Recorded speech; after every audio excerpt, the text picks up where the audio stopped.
சொத்து குவிப்பு வழக்கில் 100 கோடி ரூபாயை வசூலிப்பது எப்படி என்பது குறித்து மனு ஒன்றை கர்நாடக அரசு உச்சநீதிமன்றத்தில் தாக்கல் செய்திருக்கிறது. கூடுதல் விவரங்களை பகிர்ந்து கொள்வதற்காக டெல்லி செய்தியாளர் நிரஞ்சன் இணைப்பில் இருக்கிறீங்க. முழு விவரம் என்ன? வெங்கடேஷ், இந்த விவகாரத்தை பொறுத்தவரை இந்த அனைவருக்குமே இது ஒரு குழப்பமான ஒரு விஷயம் இருந்தது. ஜெயலலிதா அவர்கள் மறைந்து விட்டதன் காரணமாக அவரை இந்த வழக்கிலிருந்து அபேட் செய்திருந்தார்கள், அதாவது விடுவித்திருந்தார்கள். ஆனால் அவர் குற்றவாளி என்பதுதான் பொருளாக இருந்து வந்தது. அப்படி இருக்கும் பொழுது அந்த 100 கோடி ரூபாய் அவருக்கு விதித்த அபராதத்தின் நிலை என்ன, அதை எவ்வாறு வசூலிக்கலாம், அது தொடர்பான விளக்கங்கள் எதுவும் உச்சநீதிமன்றம் வழங்கிய அந்த தீர்ப்பில் இல்லை. எனவே அது குறித்து விளக்கங்கள் அளிக்குமாறும் இன்றைய தினம் உச்சநீதிமன்றத்தில் கர்நாடக அரசின் சார்பாக மனு ஒன்று தாக்கல் செய்யப்பட்டிருக்கின்றது. அவர்களை விடுவித்ததுக்கு எதிராக எந்த விதமான விஷயங்களும் கிடையாது. ஏனென்றால் அப்படி போடவும் முடியாது. ஏனென்றால் அவர் அபேட் செய்யப்பட்டு விட்டார், அதாவது இந்த வழக்கிலிருந்து அவர் முழுமையாக விடுவிக்கப்பட்டு விட்டார். காரணம், அவர் மரணித்து விட்டதனால். ஆனால் அவருக்கு வழங்கிய அந்த அபராதம் என்பது இருந்து வருகின்றது. ஒருவர் இறந்து விட்டார் என்ற காரணத்தினால் அவரால் சிறை தண்டனை அனுபவிக்க முடியாது என்ற ஒரு நிலைமை இருக்கும் பொழுது அவருக்கு விதித்த அபராதத்தை அவர் எந்த வழியில் எல்லாம் அந்த குற்றங்களில் ஈடுபட்டார்களோ அதை வைத்து அந்த தொகையினை திரும்ப பெறுவதற்கான வாய்ப்புகள் இருக்கிறது. எனவே இது குறித்து விளக்கம் அளிக்குமாறுதான் இன்றைய தினம் கர்நாடக அரசு உச்சநீதிமன்றத்தில் மனு தாக்கல் செய்திருக்கின்றார்கள். மற்றபடி வேறு எந்த தரப்பினரும் இதுவரை எந்த விதமான சீராய்வு மனுவோ எதுவும் இதுவரை தாக்கல் செய்யப்படவில்லை.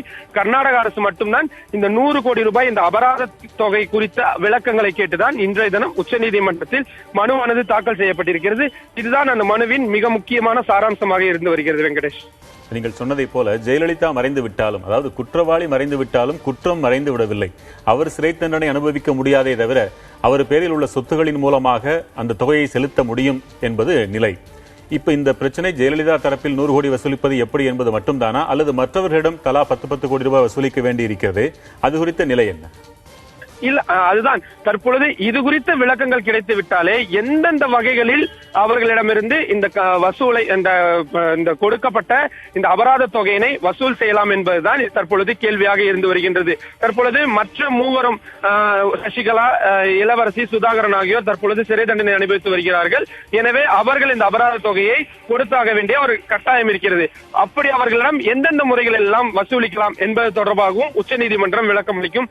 அதே சமயத்தில் ஜெயலலிதாவிற்கு வழங்கப்பட்ட இந்த 100 கோடி தொகை என்பது மிகப்பெரிய ஒரு தொகையாக கருதப்படுகின்றது.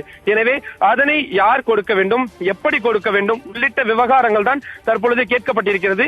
நீங்கள் கூறியதை போலதான் குற்றம் சாட்டப்பட்டவர் குற்றவாளி தற்பொழுது மறைந்து விட்டாலும் அவர் புரிந்த குற்றம் என்பது உறுதி செய்யப்பட்டிருக்கின்றது. ஏனென்றால் இவர்தான் முக்கிய குற்றவாளி. இந்த வழக்கை பொறுத்தவரை A1 ஆக இருப்பது இவர்தான். அக்யூஸ் நம்பர் 1 ஆக இருப்பது ஜெயலலிதா தான்.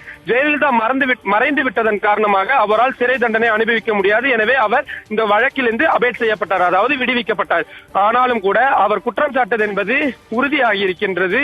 அவரும் ஒரு தண்டனை பெற்ற ஒரு குற்றவாளியாகத்தான் கருதப்படுவார்கள். அப்படி இருக்கும் பொழுது அவருக்கு வழங்கிய அந்த அபராத தொகை என்பதை எப்படி வசூலிப்பது, அது குறித்த எந்த விதமான தெளிவான ஒரு விஷயமும் உச்சநீதிமன்றம் வழங்கிய அந்த தீர்ப்பில் இல்லை. குன்ஹா வழங்கிய தீர்ப்பில் அது தெளிவாக குறிப்பிடப்பட்டிருந்தது. எனவே அந்த குன்ஹா வழங்கிய அந்த அபராதம் தொடர்பான அந்த விஷயத்தை உறுதிப்படுத்தப்பட வேண்டும். அதனை எந்தெந்த வகையிலெல்லாம் பயன்படுத்தலாம், பின்பற்றலாம் என்பது தொடர்பான வழிமுறைகளை வழங்குங்கள் என்றுதான் இந்த மனுவில் தற்பொழுது மிக தெளிவாக குறிப்பிடப்பட்டிருக்கிறது. தகவல்களை தந்தமைக்கு நன்றி நிரஞ்சன்.